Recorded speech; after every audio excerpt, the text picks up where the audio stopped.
stream the live meeting. Doop-a-doo. Come on. Up you come. And redirecting to YouTube. And we are good to go. Let me make sure. Okay. Make sure that we're live. Stream the live meeting. Yes, and we are indeed live. Come on. Up you come. Okay. I am going to make sure that I've got myself muted on the YouTube side of things. Make rid of that. Okay, welcome folks. Welcome to Far West Live. And another deep dive into all sorts of really cool things that hopefully you will like and enjoy. I'm Chris Glanister. This is Joel Tepp. And we're having a lot of fun doing this. We've got some interesting surprises for you as we go down the line here. So, yeah. All right. So, Joel, go ahead and let us know what we're in for this time around, eh? For those of you who joined in during the first session, we did a very brief overview of getting into Zoom and getting ready to perform in that manner. We are not going to deal only with Zoom in this series, but we're going to talk about the fundamentals of good sound, whether you're streaming or performing live, because if your fundamentals aren't taken care of well, it's very hard to fix things on a cracked foundation. One way to think of it is, then let's start about talking about Zoom, because today's topic is Zoom. What is Zoom? How did it evolve? Very quickly, it already existed as a platform for business meetings. And when the pandemic hit, musicians jumped into Zoom because they already had it for talking with friends and social reasons. And what was discovered very quickly was Zoom had a lot of features that were great for business meetings and conversations, but worked against the production of music. Yes. Zoom starts off built on the idea that you are going to take a cacophony of noises that happen in your house, in your office, wherever it is, and get the unwanted parts out of the way so that the speaking and the charts that are displayed are there for your very important business meeting. And exactly. That means that your guitar, your mandolin, and all sorts of other necessary accessories for your performance are seen as distracting sounds that needs to be pulled out. Yes. Zoom came up with a fix for that, which they call original sound, or original sound for musicians. But it doesn't go to the core. The core is always trying to make it hard for your instruments to be heard and for anything other than the speaker to be featured. And that would mean the vocalist. It's the narcissistic lead vocalist's dream, but it doesn't help the entire performance. And here's a way to think about it that's a little bit different. If you think about original sound, which is a very handy tool, as a seatbelt and not as a solution to the real problem, I think it will help you to get an idea of where it's used. Yes, you should always have your seatbelt on because it will fix certain things. But the best way to avoid the problems that your seatbelt can mitigate, but it can't eliminate, is don't have an accident in the first place. Right. In the sound arena, having an accident means that you have set things up. What kind of microphone are you using? Where did you put it? Are the dials tuned in correctly? So that Zoom can't rescue you. It'll try its best, but it can't save you. And I'm going to turn it over to Chris now, and Chris will start with, how the heck does Zoom even know what you've got hooked up to the computer, and how does it know how to do all the things you want it to do so other people can see you perform? Chris, can you start there? I will. I want to mention, I actually, in our talk, I want to actually go back to this at the beginning, and this is something we did talk about, and that is bandwidth. Before I get into Zoom itself, bandwidth is critical for anything like this, and Zoom got really smart. Got some good software engineers, because you may have noticed that you might be on Zoom with somebody, and all of a sudden all of a sudden there's a little note that says, "Hey, the picture's bad," or something like that. And what will happen is that the picture will go away and the sound will decrease, but not nearly as much. Bottom line is that Zoom prioritizes the sound over the video, which as a sound engineer, I'm pretty happy with. And it does quite well. Zoom with just sound can work on virtually nothing. I had a guest on our show, The Fortnight of Doom, a couple of weeks ago, and he was pretty much running DSL. It might, for those of you who remember, it might have been a 12.2 modem or a 56K modem. It seemed to be about that kind of speed, and we were trying to do instruments on that, and he would occasionally cut out, but the sound pretty much stayed on. And that's what Zoom does well, is that unlike a lot of other ones, it really does prioritize the audio over it. At the same time, it also uses bandwidth, and the audio does. In other words, you really do have to make sure that you have enough bandwidth to do it. First of all, Chris, what try is very bandwidth? hard. Let's get really Thank basic. you. Yeah. Think of bandwidth like bandwidth is the information going up and down. It's your information traveling up to the internet and stuff coming down from the internet. The way to think about it is think about a hose full of water. Okay. Now, depending on the size of the hose, you could have a lot of bandwidth or a lot of water, if you will. Now, there's two ways to look at this. One is you could have a big hose of water, but it's not running that fast, but it carries a huge amount of capacity. That would be a business bandwidth, okay? The home bandwidth tends to be a much smaller hose, but it runs pretty fast. And so you get a lot of information going up and down, but it doesn't carry a lot of capacity. But then home stuff isn't really designed to do that. There are two other pieces of this. There is your upload speed and your download speed. Most ISPs, internet service providers, will tell you it used to be that they actually guaranteed the advertising guaranteed a certain upload speed. You'll never see that again because they can't. It's not possible to do. It depends on many other factors, and it's near impossible to do. However, I'm Comcast in here in Edmonds, Washington, and I have a business connection. My upload speed is pretty much as fast as the download speed, which means working for something like this, which sends a lot of speed up, really important. Most home systems, home bandwidths will run. It's measured in megabits. Megabits per second is what it is. That's your speed, and typically it's going to go from anywhere from 200 to 1,000 megabits a second, depending on your ISP and a bunch of other things. However, that is the download speed. What they don't do with a home system is give you much upload speed. Typically, let's say you're running, I don't know, 200 down, you're only going to run about 15 megabits up. For most things, because most of the things in a home are going to be, you're downloading. You're basically going to the internet, you're streaming, or you're listening to streams or whatever the heck it is. And so it makes sense. However, in a business situation like mine, when we're actually streaming, you need as much up as you can get down. So Chris, that piece, Chris, yeah.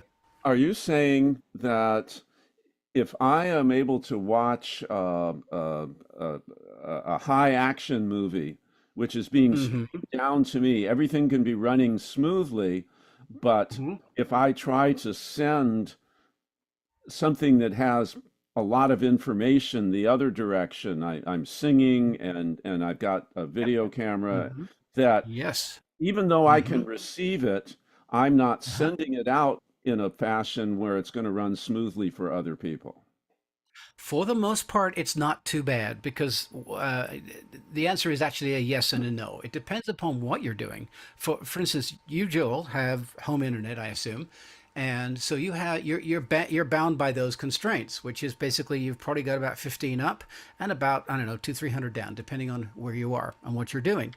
Now, that for the most part isn't bad, but the moment you started stacking other things on in your home, for instance, let's say there were a bunch of other people in there, that's when it would get hard.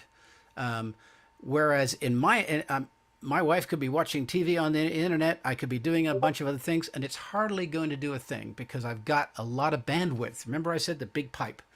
I've got a lot of bandwidth. It isn't as fast as some of the fast home ones, but it's a lot more capacity. Let's And go so to a that's what, basic yeah, decision. I'm sitting at home right? and I use my Wi-Fi because I go all through the Yep. house and I'm a cheapskate and Mhm. that's how I stream everything and Yep. I don't want to pay Verizon Yeah. for huge capacity. I'm using my Wi-Fi. Tell me why, if I'm going to be a performer, I might want to actually wire my computer directly to the Thank you. equipment, the router, and the modem that's bringing my signal in. Thank you for getting me back to what we were going to talk about. Um, Wi-Fi, by definition, for the most part, is unreliable. It's based on distance. The further away you are from your modem, the slower it gets, the less coverage you have. And in houses are notorious for bad Wi-Fi because things like steel, concrete, plaster, all those things, brick, all act as inhibitors for Wi-Fi. So you really need to have something that's physically wired. Even if it's a long cable running down the stairs or whatever it happens to be, if you're going to be doing any of this on a regular basis, you absolutely need to have it wired. Um, over time, I've done some stuff on Wi-Fi, but it just simply doesn't work well, and you can't guarantee that it's going to work well because your upload speed is going to be even less. It's got the bandwidth, and your bandwidth is less, and your capacity is a lot less. There's so many fascinating details Yeah. along the way. Uh, do we have somebody who's helping us out who can put an email address in the chat? So if somebody has Hmm. questions in Yeah. detail about this, we can answer them next time or we can reach out to them directly. But I'm really Yes. excited about hearing now that we know you have to have a good signal and Yeah. moving over to being wired in is something that's going to help you. I Yes. want to hear how does Zoom know what's hooked up to the computer in the first place, and if you want to switch from one to the other, what do you do? How do you combine Yes. the equipment you have with the menu Hmm. that Zoom gives you to control it? Which is, I think it's different from the same control menu you get in Windows to find Yes. things or in Mac OS. So tell us about that, Yeah. could you? Right. So first of all, I am going to call up Zoom here in just a moment, and I should mention that when we tried to do this last time around, it didn't work. I didn't realize this, and it turns out not many people do. But you cannot share your Zoom screen out. It is impossible. Trust me, I tried 10 minutes before the show, and it did not work.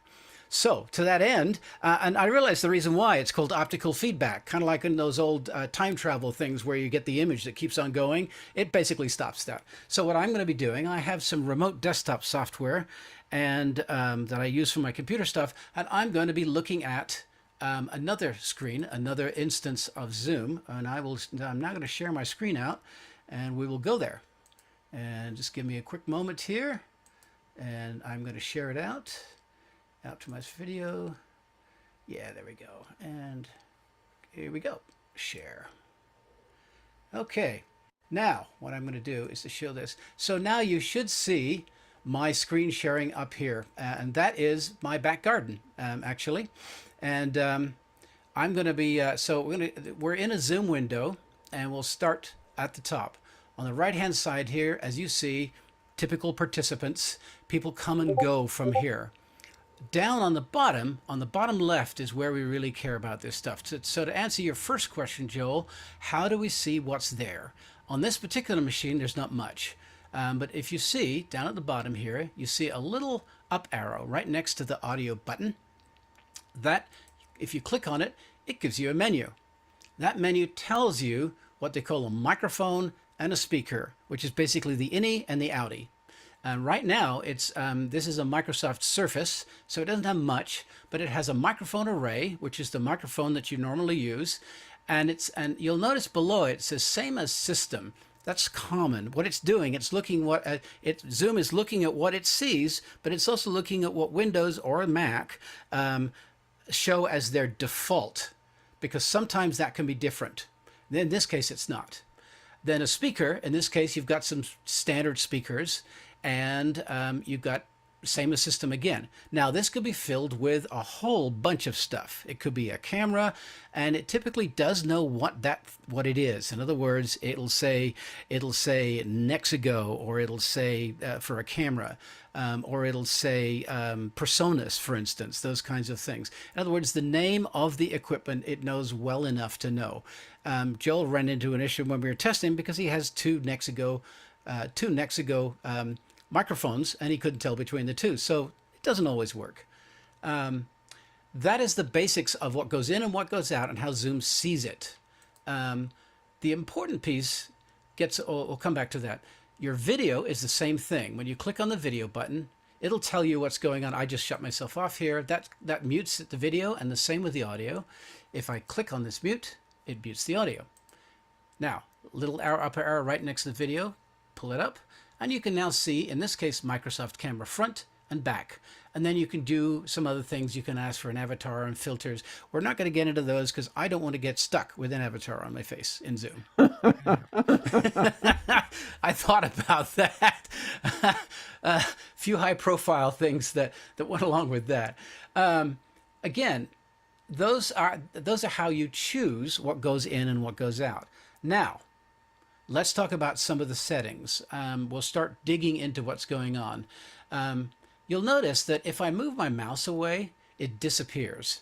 Of course, it won't now. But typically, the interface now has just disappeared. And a lot of people get confused by that because all of a sudden, they're looking at the screen and nothing's there. And so you have to tell them, move your mouse over the screen and it'll come back up again. And that's quite important. So actually, Joel, I'm going to do a quick further walk around and then we'll go from there. Let's go up to the top. The infamous original sound from musicians, on and off, right here. If you click on it, it's on, and you'll notice now it says noise suppression is enabled, and you can click off, and so forth. There's a view screen. Because there are no other inputs, it allows you to see things in what they call a gallery, side by side, or you can see just one person who is the primary, and another one is not. One point for a point to be made for streaming. When Zoom is streaming, it will only stream the primary window. If there are a bunch of other people on top, you won't see those people on a stream. And let's say you're streaming to YouTube. So it'll literally ignore that. So only the current screen that you're looking at is going to be the one, even if it's a view. But if, let's say, even if it's a view or multiple people. But if you basically pin or highlight one screen, let's say, for instance, I highlight just me, that'll show up right there, and it will, and you'll just see that one in streaming. Okay. All right. Sorry. I should actually shout out something here. I'm doing a couple of things here. Shout out to Barbara Denz and also Deborah Ewing, who are monitoring the chat and hopefully checking in to find out what's going on. And I'm actually talking to them via a Discord. So she's telling me everything's good, which is great. So moving on. I'm a performer. Yeah.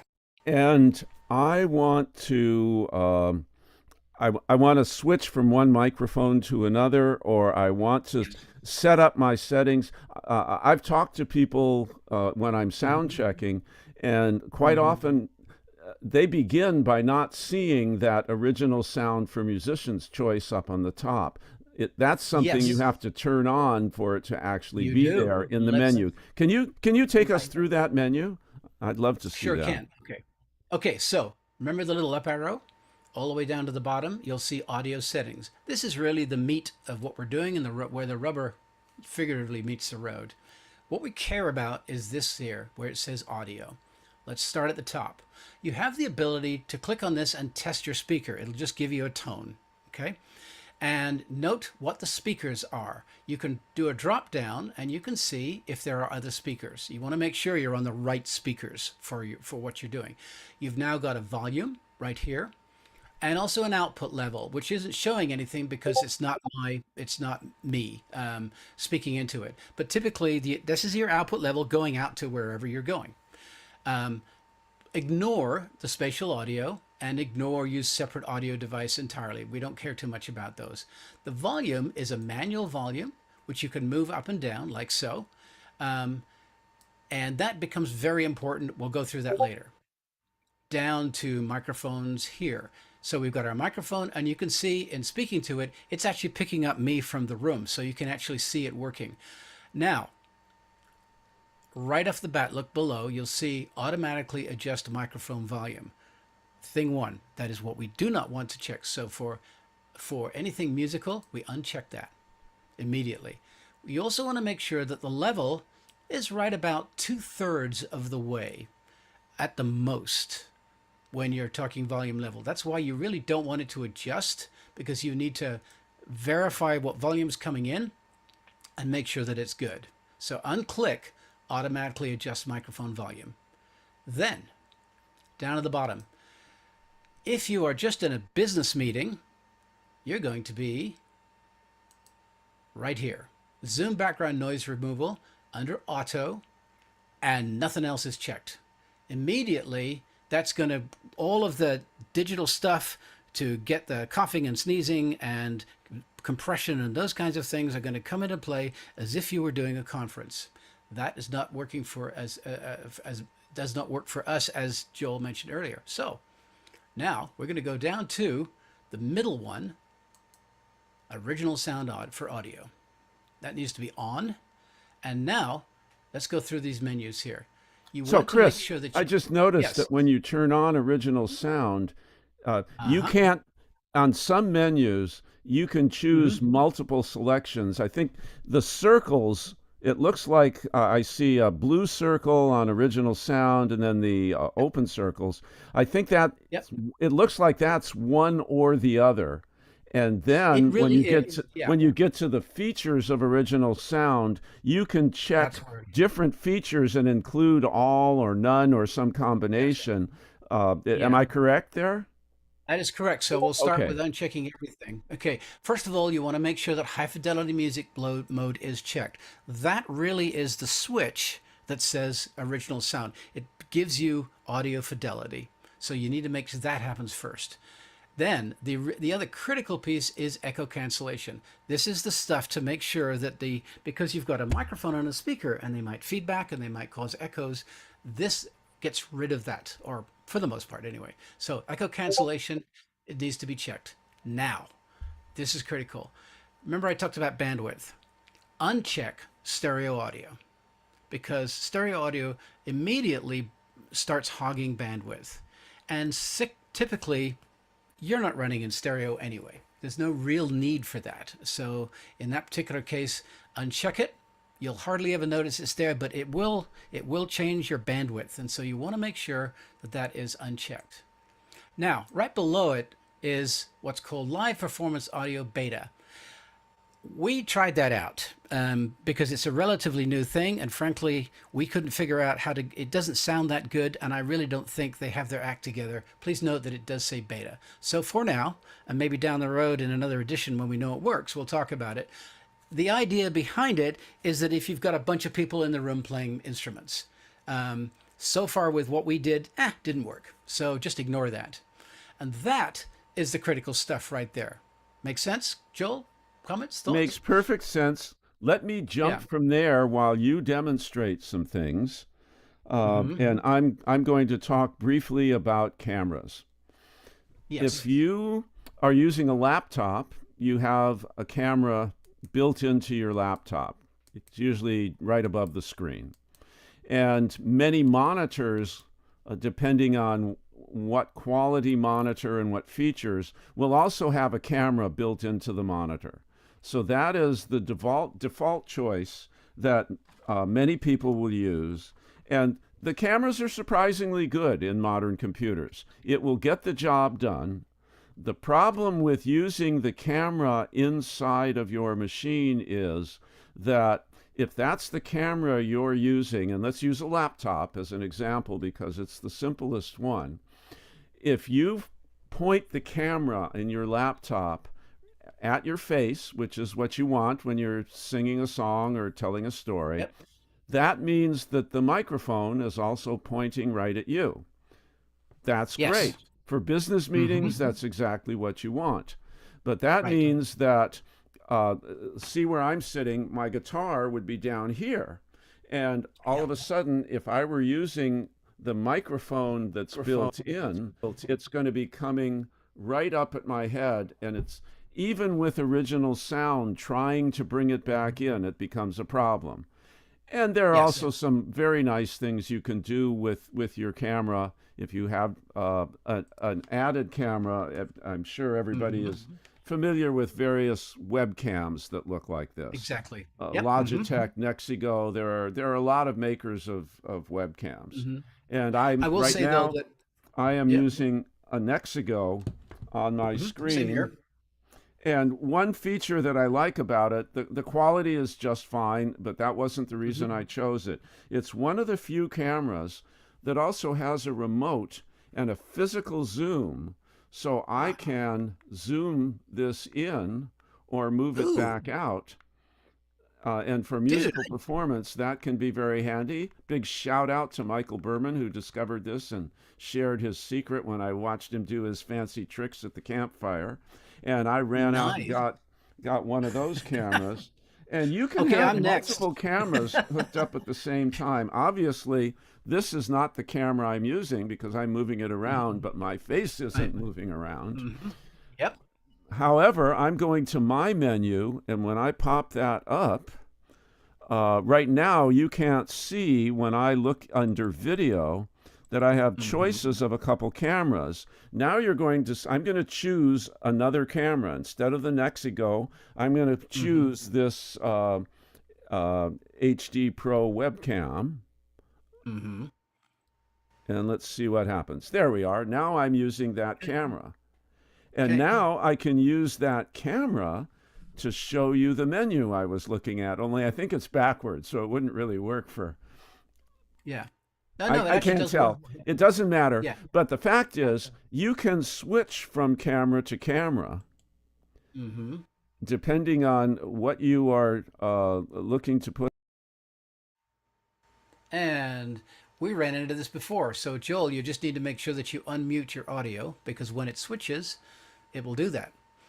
Oh, So, thank you. I was and just doing that to see if you would jump in. Actually, when you switch cameras, sometimes it will think that you want to also include the microphone in that camera. yeah, but you also might want to unmute your video as well because that's also there I you go. clicked on the wrong clicker. Anyway, to give Yeah. without going into too much detail, there are ways to get additional products to add to your setup where you can Yes. use a foot switch and switch from camera to camera. So as you look into the future and where you want, we'll occasionally mention dream setups while addressing the basic setup. And in a dream setup, Yes. um, you can be singing your song, and then when it's time for your solo, if you're proud of your Yep. guitar work, you hit the foot switch, and the other camera will come in, and without having a crew with you, Zoom will Yep. allow you to switch these things around. The Yeah. basics And are choosing a camera where I could move this camera that I'm using here and not place it up near the microphone on the screen, and be able to point the microphone that's built into the screen at my guitar in order to pull more of it in. Not going to go into the details now. We're talking about the different choices you have. A lot of this equipment is not expensive.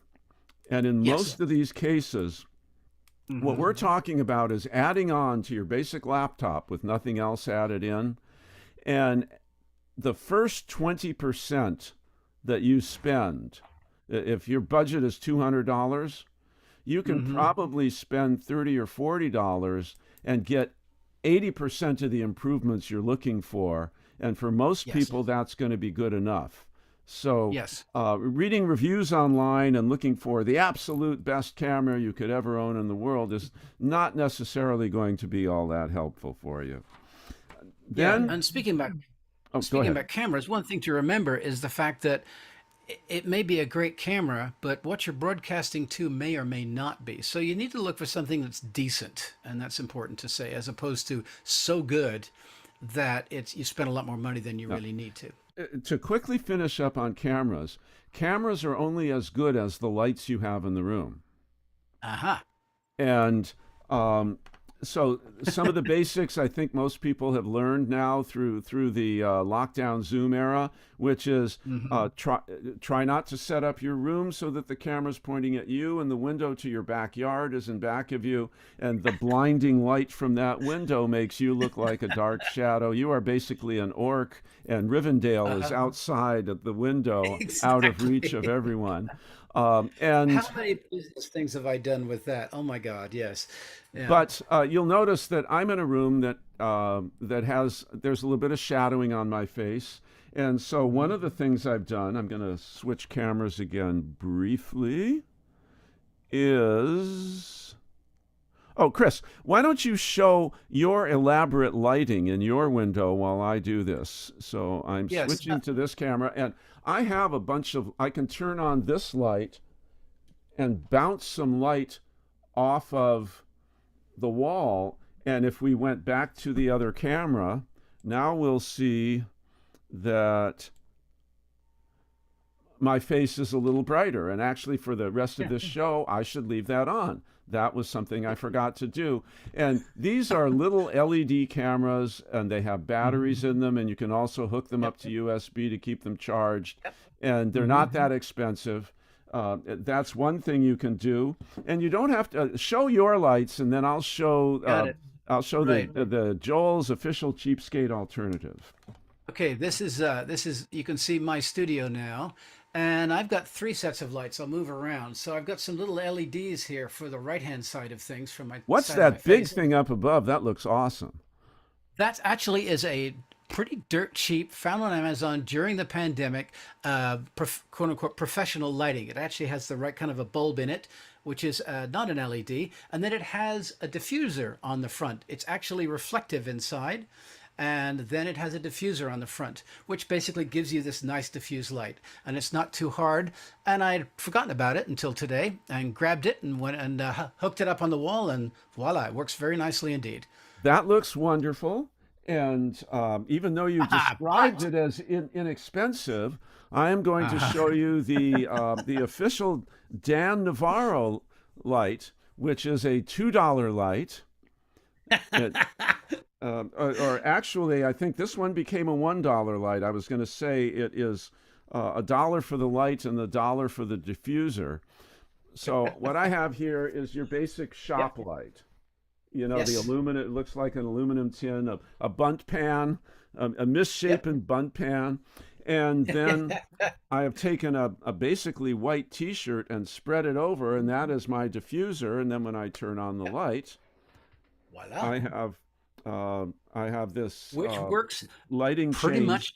that I can make, and it does pretty much what Chris has done. Yep. And the reason I said this one was the $1 version was I went to Guitar Center and attended one of their sales events and got a free T-shirt to use as the T-shirt.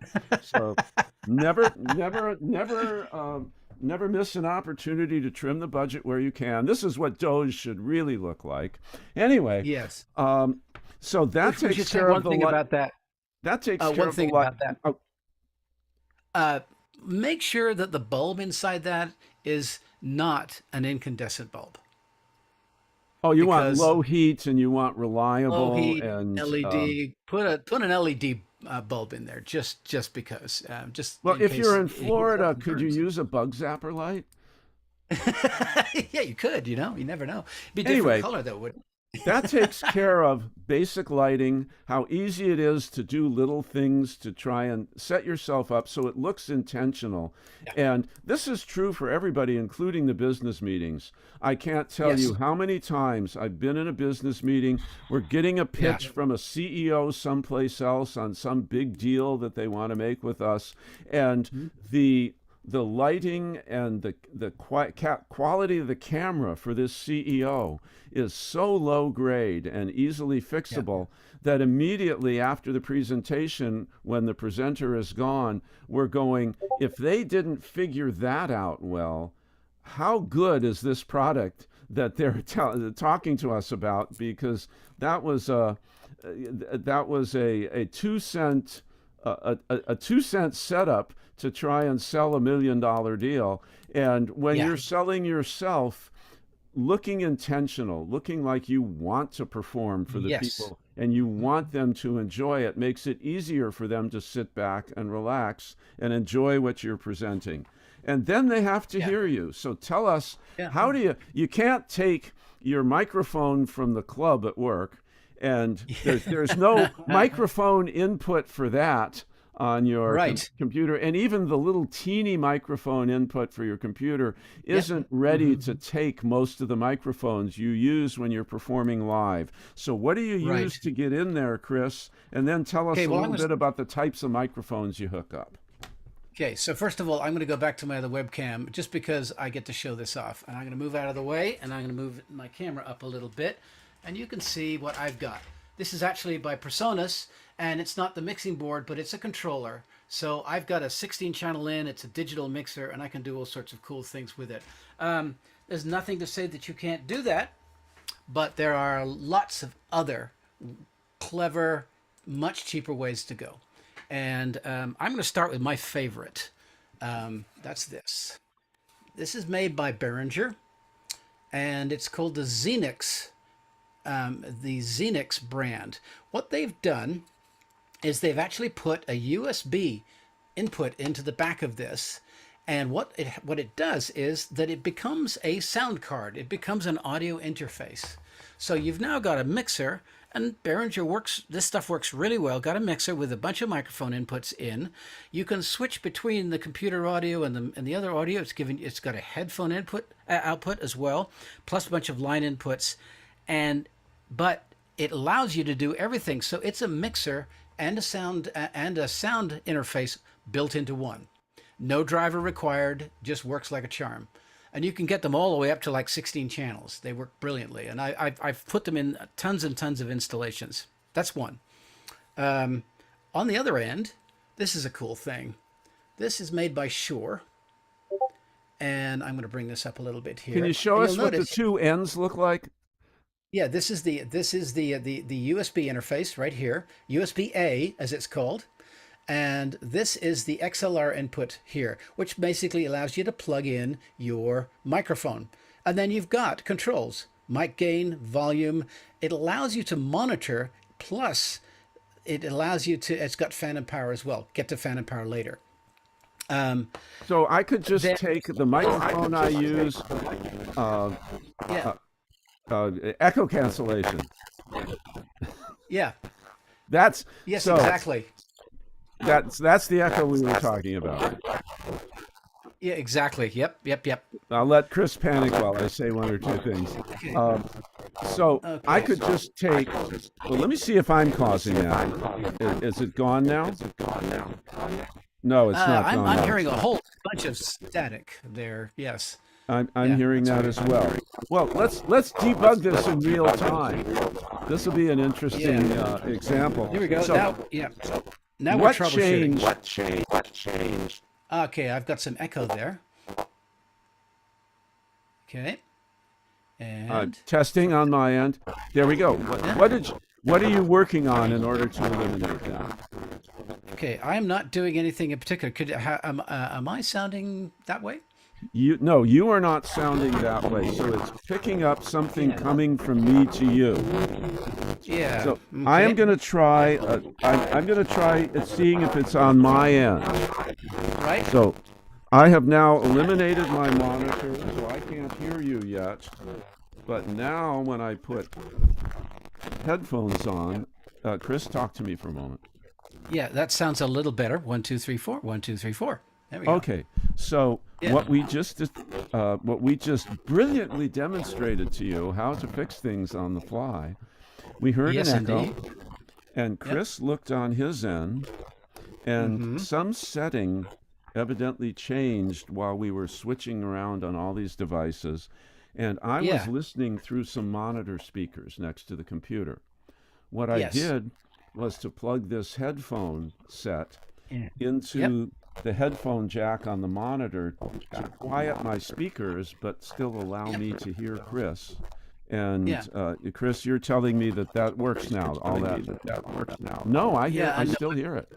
I'm steering a whole lot of static. Yeah, that's for sure. So You there want is to a try problem switching someplace microphones? else. Yeah. It sounds like a gain thing going on. Try switching to another microphone, like not your primary microphone, but your microphone that's your camera mic. I'll give that a try. But I Yeah. will bet you $1 that that isn't. Yeah, Okay. probably. Yeah. And what I'm going to do is for the microphone, I'm going to choose the, there we go. Now, I'm using the microphone, camera, and so that isn't it. That is not it. Yeah, it sounds like we've got something funky here. I'm going to take this down a bit. Yeah. All right. Well, this is live. This is cool. So so occasionally this happens, and the one thing about live is the fact that stuff always goes wrong. I've spent a whole lot of time doing broadcast audio, and all sorts of interesting things get to happen. So now we just want to verify that it's not on my end, and Well, so let me do this. no, it's still there. Okay, I'm going to switch microphones just for me. Okay, now how does that sound? I've got to speak before we can tell. Yeah, well, that's not it then. Okay. Okay. Yeah. Okay. Yeah, this is interesting. Um, I'm going to let you search on your end because I'm pretty sure it's on your end because I wasn't changing anything. And this is not an assignment of blame. I want to make sure that people understand that. This Yeah. is how, inadvertently, we are giving you a live demonstration on how to debug things and try and fix something when you have no time to get it fixed. okay, I'm going to do one other thing. So if you can hang tight for a moment, I'm going to switch something on and off real quick. Okay. Okay, and I'll do that. And I'm going to bring this back up. And we'll see. All right. I'm giving you a signal. Okay, yeah, just give me 1 second. Sometimes, let's see, I'm going to switch. I'm going to my web microphone real quick just to make sure. Yep. Your web microphone is much louder and boomy. Yeah, exactly. But I'm just bringing I'm bringing my mixer back up. Okay. To make sure that that isn't it, which it could be. We'll see. But I'm hearing it actually. I'm hearing it off of the other mixer, off of my bottom piece. I don't see it here. Okay, I should actually have my speaker back. And let's see here. No, well, okay. Let's see here. Why don't you speak again real quick and see what happens? I'm testing it. Nope. I'm testing it. Yeah. Okay, we'll try one other quick thing. You've got an echo on your.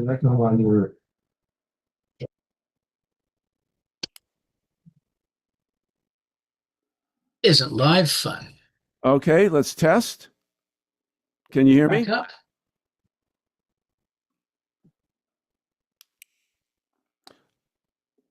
I'm giving you a signal. Okay. Just see what's I'm just bringing up. Yep. Check my audio device.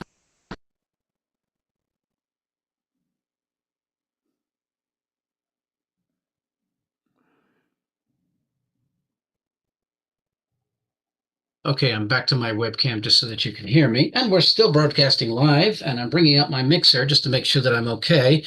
And let's try. Okay, let's see if I've got any noise. Talk to me again real quick. I'm talking. Are you getting an echo? I'm not. It seems to be okay now. Okay, so switch back to the more melodious microphone. Let's see. All right, we'll do that, and we'll see what happens. And how's that? That's wonderful. And you're not getting an echo from me either? No, so it seemed it was actually on my end. We've solved it. Let me interject something here. Yes. For those of you that are watching, this is an example of why it's going to be worth your while to learn the different aspects of your system and have a basic idea of how they work. Mm-hmm. That's the only map that you have for step-by-step testing something one by one in a methodical way. For those of you that took auto shop in high school in the 1960s, the Yeah. same way that you were taught to get your car running again. And Hmm. this is why over time we're looking forward to putting this presentation together. As I'm planning this and I'm doing it out in front of everybody who's watching it, I think we're Hmm. going to leave this one up for Absolutely, yes. but we will completely redo this session for somebody who wants a class that goes smooth from start to finish. And we'll do that at another time. Yeah. We have talked about microphones. We've talked about the inputs. Um, there are a couple of types of microphones you can hook up. Can we go over those really Yes. briefly? Because I think we're going to go over an hour on this. Yeah. And It's that's worth okay. it. But talk briefly about the basic types of microphones and what, not how it works, but the really quick considerations you have to have in mind with the Right. types of mics. Here we go. Okay, your standard is going to be a condenser standard. Your standard is going to be a dynamic microphone, such as a Shure SM58, that kind of a thing. And it occurred to me I have one here, which I can't get to. So an SM58, a vocal microphone of some kind, typically is what's called a dynamic. A condenser is the other one, and I'm using a condenser. If it's in a studio, this is my favorite Audio Technica 4033. And these, it's a condenser. And the final one is a ribbon microphone. Actually, there is a fourth, but it's not used anymore. Do you know what that is? A megaphone? Nope. Nope. Okay, that's the fifth, but a carbon microphone. Oh, I remember carbon I microphones. actually, yeah, we'll get to those later, but primarily in the studio, you're going to use a condenser for vocal work, those kinds of things. You can use a condenser and or a micro and or a dynamic. Either will work. How you use them is the critical piece, and you have to be really careful about what and how you use them and how you hook them up for that reason. And the ribbon, while they're wonderful and they're pretty darn cool, and we'll actually have some examples of it later, uh, unless you have one, don't bother because they're not cheap. And really, a good condenser or a good dynamic microphone is going to serve you well. A friend of mine used the term microphone races. And he specifically was talking about the fact that you could go to Guitar Center, for instance, and you could line up a bunch of microphones because they would let you do this. Stick a pair of headphones on, and you could talk into each one of them, and you could figure out which one you wanted, and then you buy the one you like. Do that if you can, or find a friend who has a bunch of different microphones and try them out. Try them out on a mixer, try them out on your system as you can, because as an audio engineer, how your voice sounds on a microphone is a very specific thing, and it varies depending upon the microphone you have. That's why those of us who are microphone geeks, studios have so many microphones because one microphone will sound better on one voice will sound better on a microphone than another voice, and vice versa. So I'm those are the gonna, two. Yeah. I'm going to jump in for a second. Yeah. For people a little less familiar with the terms, a dynamic microphone is a microphone that runs independently of any power supply. You don't need a battery. Hmm. And it's a dynamic microphone because it's one of the first microphones that was used as the sound revolution took place starting in 1900 to 1920. Uh-huh. And the dynamic microphone has a piece in the middle that moves as Hmm. when you speak, you're creating sound waves, and those sound waves make this sensitive piece move. And the Hmm. same is true of all microphones, but it's how that gets translated into Hmm. electricity. And Right. the dynamic microphone is very simple. There is a coil of wire wound around a tube, and Hmm. and the thing that you're talking into that moves back and forth has a magnet on it. As the magnet moves inside the magnetic field that gets picked up by that coil, that changes that puts a ever-changing electric signal into your sound system, however basic it is. Yeah. And on the other end is a inverse microphone, which is a speaker. And they're basically the same. The speaker has a coil that goes Hmm. around a magnet, and Hmm. and this time, instead of your voice making the magnet send us move inside the coil, the signal that you put into your system and that your amplifier makes bigger so it can move the magnet on the other end.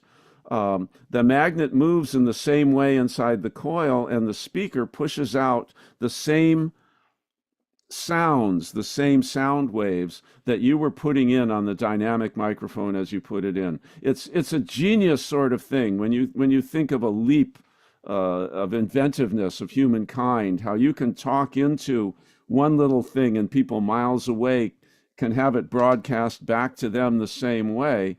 What a marvelous thing. And it set off a complete revolution in the entertainment world and the communication world. At a certain point, people discovered that since all of this is based on physical things moving, sometimes you lose a lot of the subtleties Yes. that you hear in the room with your ears, which are much more sensitive than a microphone in terms of how they pick up different sounds and differentiate them. That's where the condenser microphone comes in. Yep. And the condenser microphone needs a power source. Yes. So tell people what you need, what is that power source, and how do you make sure you have it? Because if you take a condenser mic and plug it into a guitar amplifier, nothing will happen. Right. I mentioned it once before. It's called phantom power. There's a reason why it's called phantom power.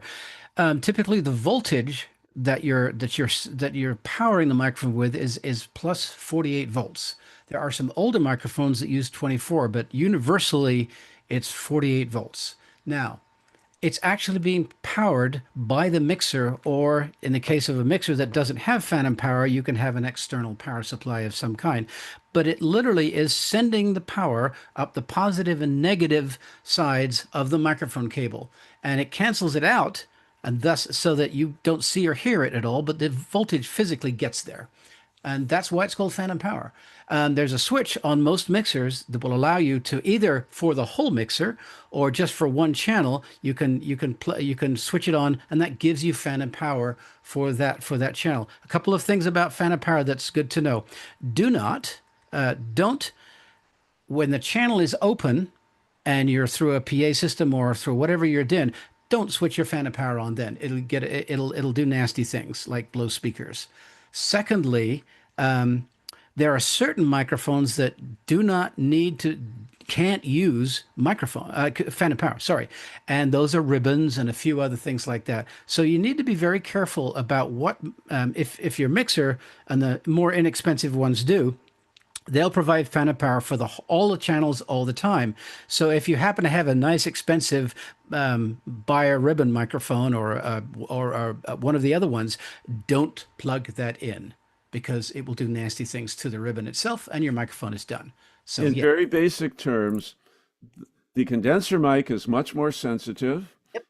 and it will transmit nuances in your vocals Yep. that you may find pleasing. Mhm. But the dynamic mics from that really haven't changed very much from the 1940s and 50s will do a perfectly acceptable job. If you're listen to any live Beatles performance or anything from the 50s and 60s, Mhm. and all that great music is being made on not very expensive dynamic mics, Exactly. and you can get the job done. Mhm. If you're using a condenser mic at home, it's Mhm. going to pick up not just your guitar, but everything else in the room and outside the room. So Yep. if it's if an afternoon performance and your neighbor is running a chainsaw a quarter mile away, Yes. it's Or going to my dog pick it is up. barking. Yeah. Dynamic mic won't hear that. Yep. There's a trade-off on each of these, and Mhm. a little playing around. It's a fine idea to own one of each and decide which one is the best for a Yeah. performance that you're planning. Right. And I think that kind of covers the Yes. basics of microphones Hmm. and brings us to the microphone of the day, Yes. Ah, the microphone of the the day. month, whatever. It's the mic of the month. So, Chris, Microphone of the month. Chris and I have each picked a microphone or something related, Uh-huh. and let's see what you've got, and then you show me yours, and I'll show you mine. So it should be said that both of us are microphone geeks, and I have a lot of microphones, and but we also he knows what this one is, but we're also part of the deal is that we don't tell each other what we're going to show. So let me show you mine. And this is mine of my microphone of the day. Now, if you are a harp player, then you'll You mean like Harpo Marx? no, yeah, no, like a harmonica, sorry, harmonica player, you will recognize this bit. So this is a Shure, made by Shure, and it is actually the controlled magnetic microphone. This was designed for battleships, for battleship turrets during World War II, because it's called actually a compression microphone, because microphones work by sound waves of air compression. When I'm speaking, your air compression varies as your voice speaks, or in the case of a big ass gun, bang, it will destroy the diaphragm. They designed it so that it wouldn't do that. And so that's where it came from first, but it was a conferencing microphone. You can see that it's got a switch that actually locks. And I got this for those of you around here in Seattle, Boeing surplus, $10. Um, and if you'll see it often with this, take the whole thing off and a bunch of tape wrapped around here and a harmonica player using it. It has a really specific and well-known sound for blues players. So Can that's my could you hold that up again? Because I'm looking at those elegant lines, and I am basically seeing a reconstructed uh, Mhm. 1948 Pontiac Yes. with the exact same paint that I remember from Oh that yes. Oh Pontiac. God. Yeah. Nice chrome and everything. This, by the way, is my talkback microphone. This one works, and it's lovely because I can lock it down, and so in the studio. So okay, that's mine. How about yours? And I don't know what he's bringing, so this will be cool. This is my Ah, microphone. there. Oh goodness me. Yes. This is not a microphone, Mm-hmm. although it is shaped exactly like the RCA microphone that was used in so many radio stations. DX77. Um, yeah, this is the 77 or the 44. 44. Yep. Right. Yep. This will have that shape, and you can see KAYE up there. Mm-hmm. This was a promotional piece that was sold to radio stations all across the country.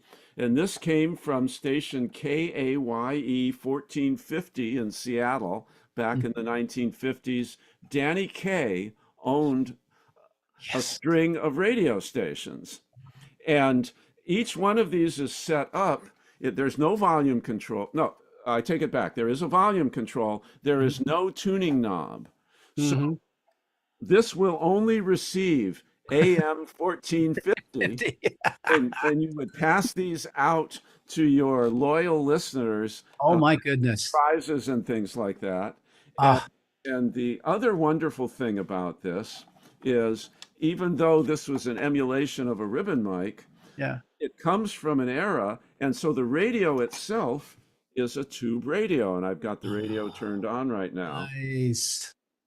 Very cool. There we go. So there'll be all sorts more fun stuff because again, we have many microphones to show you. And Fortunately, 1450 and station KAYE is no longer on the air. So Mhm. those of you who live in the Puget Sound area who have a small local station that is 1450, would you Mhm. please write in and tell me about it so I can take this and go plug it in somewhere, Yeah, uh, in Puyallup or wherever that right. is, and Exactly. actually hear what this sounds like as a radio. Yeah, cool. Okay. Well, we have a couple more things to do very quickly. Um, we need, did you want to talk about the direct instrument connection there, Joel? Uh, Ver- dir- oh, this would be a subtle alternative. Mm-hmm. Uh, when I'm playing acoustic guitar, it sounds great going into a good microphone. Yep. It sounds good enough for live performance with the pickup that's built in, Uh-huh. but I probably would never use that pickup except for a special effect Hmm. when I'm recording with that guitar. Right. However, there are times when I'm my acoustic guitar almost has enough signal um, blending into the microphone here along with my voice, and Zoom will pick it up, but it's a little bit inconsistent. Even with original sound, it comes in and out.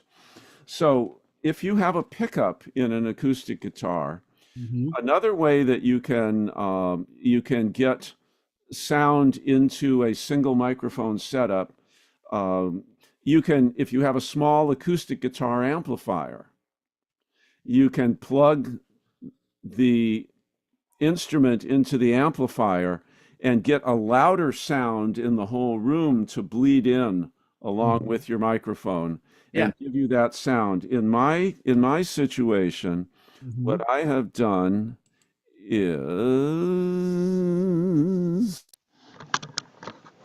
oh, let's see that. Ah, now you just moved to the other, move to the, Yeah, no, I changed the wrong thing. yep. There we go. So now you'll see a little monitor speaker there, Yep. and I will run a cable into that speaker and not turn it on very loud because I really want most of the sound to be what the microphone picks up. But Hmm. when I do that, it adds enough to the sound that the total volume is enough that Zoom decides that that's another speaker, Hmm. a presenting speaker, and it will fill in the gap and give you a strong guitar signal. But since we're talking about speakers, let's also talk about how you hear yourself and what Oh, you can do for monitoring and the you watch the disadvantages and advantages of mhm. having a live speaker in the room that creates echo and headphones Yep. when we had our combat combat zone situation earlier. Why don't you talk a little bit about speakers and headphones, and then we can wind it up for today. Indeed. Okay, so you have a little speaker in your room. Do you not? Little Bluetooth speaker, is that correct? Um, totally. I have a lot of speakers in the room. Right. But to monitor I with. have a pair of Okay, small Elisa studio monitors that I yep, use instead of my computer speaker because got it. it's a good quality sound. Great. Okay, so and I have something similar. A couple of things. I'm gonna switch cameras one more time, and I have a pair of studio monitors again, which you can see right here. You can see them to the left of me. I'll actually point to it. There we go. So I do that. However, not just that.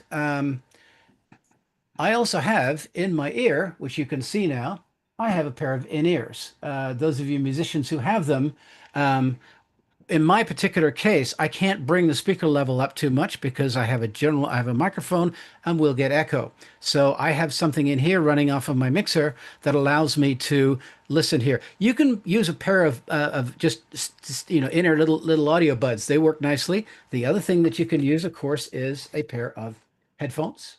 They work nicely as well. The look, I don't know. I don't like the look of a pair of headphones when I'm doing this. That's why I tend to not use them. But a lot of folks do, and they work very well indeed. The trick is making sure that you've got something that you can hear that doesn't basically overdrive or cause echo to your microphone.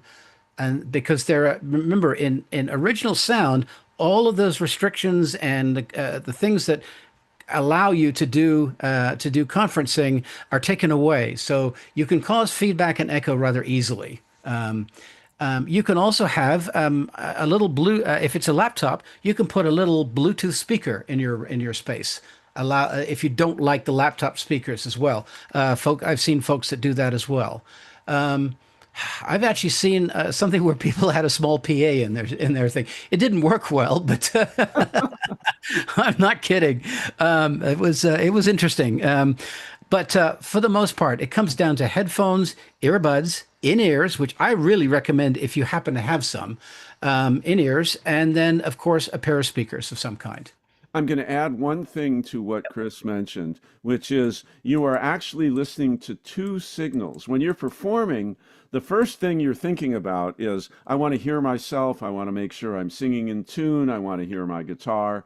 Yep. However, when you're in a Zoom performance, quite often you may be with a group with other songwriters and you're going to be listening to other people, Yep. or you're going to be interviewed by the host in addition to playing songs, and you need to hear the questions. And learning how, with whatever setup you've set yourself up with, is it just what's built into your laptop? Is Mhm. it a fancy mixing board like Chris showed you? Is Mhm. it one of these interfaces, whether it's Presonus or Focusrite? And Yeah. and there will be a headphone jack on that interface, Mhm. just like the jack that's on your speakers. Mhm. And depending on how these are set up, and this is when we do a deep dive, we'll go into some real life examples. Yep. You have to be aware of where both signals are coming from. Yes. And I know that Dan Navarro does a somewhat unusual thing. He doesn't want to have a big pair of speakers, and he's on the road all the time. Yep. So he wants something he can carry in a little box as part of his road kit. Yep. So he has a big set of headphones, like the ones, and that's what he listens to himself in the room on. Mhm. And then he has a little set of earbuds, and he puts the headphones on over the earbuds. And with the earbuds, he can hear the host talking to him. And with the big speakers, he can hear his own performance, because I would say, one of the most accurate and most evocative vocalists in the Far West Folk Alliance Mhm. circuit, if not the country. He does a lot of voiceover work, Yeah. and he's very precise and intentional and wants to hear every nuance. There Yeah. are a lot of different ways to do it, and learning how your system is set up. Learning, if you turn up the the if you have a mixer, you have to know how, if you turn the microphone up louder, it may make the signal louder for your listeners, but not Mhm. make it louder in your headphones. And there's a Yes. separate headphone mix. There's a Mhm. lot of stuff to learn. It may sound a little overwhelming now. That's why we're starting large and then drilling down as Yeah. we go along. I Yeah. would say, to summarize, start with a vision of what you want. How do Mm. you want your overall performance to look? Yeah. Maybe everything we told you about lighting is totally off base, and you are going to specialize in post-Kate Bush Gothic epic songs. You want lots of shadows, whatever it is that you want. Um, Figure out how you want it to look, what sort of impression you want to make. Learn how to control the nuances. Are you having a bad hair day? So you're going to Mhm. add in a little bit of Yeah. shadows. Yep. Um, how do you want people to see your hands or not see your hands?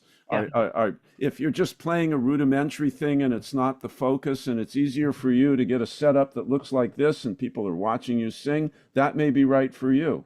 Yeah. If some of your fancy guitar playing is what sells you as an artist, you may want to simply get further away from the camera, have a mic that you can move closer, but people can then see your hands, and think through the positioning, because that will help you to decide which of this multiple universe of possibilities you're going to be settling into. Yeah. And also ask, how does your physical space create new sound issues or solve existing issues? And the first thing is how it looks. I've got a workbench back there. I use some standard tabletop black cloth that just covers that, and it's out of sight and out of mind. Um, the instruments on the wall are meant to look good because it's cool. But pay attention to how your background and your space looks, especially if you do it a lot. Um, you also need to make sure that, for instance, if I turned that monitor on, that would cause a problem. I did that one time. But make sure that the room itself is lit pretty well as well, so that you can see things that you may or may not want to see. Um, that's thing one. Dan Navarro decorated his workspace when he did the 4 million broadcasts in a row every day, and little changes on what was placed on the piano and Yeah, things you noticed that were there all along became part of what drew people in to come and hear him day after day. right. A lot of wise things to be learned from people who do things like that. Absolutely. So this is one of a long series. Variations will be available on the Far West YouTube channel. I want to let you know that Far West is the Western region of Folk Alliance Mhm. International.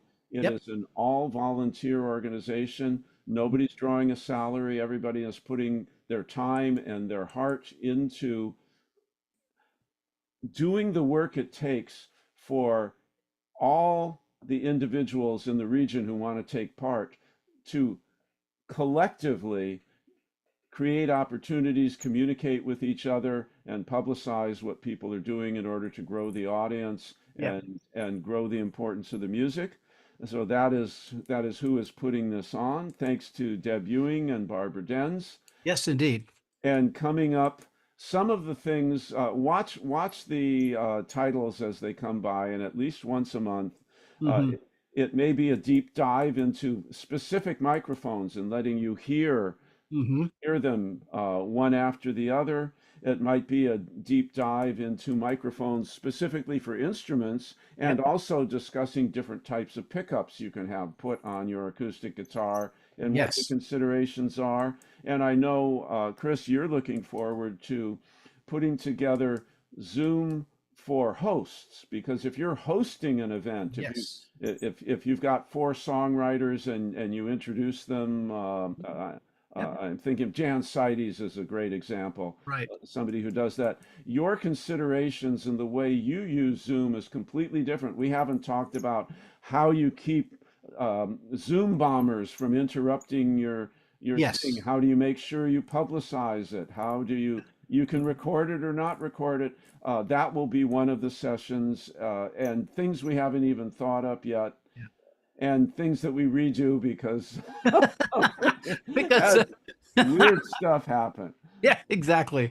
So Uh, yeah, but thank you that's live. Yeah. thank you for joining us. Yes, Thanks indeed. Thank to you. Chris, Yep. And to and Joel. looking forward to seeing you next month. Yep. So keep an eye on the newsletter, and we'll also promote that as some other ways as well. Be aware that this show in a little while will be actually archived on the site.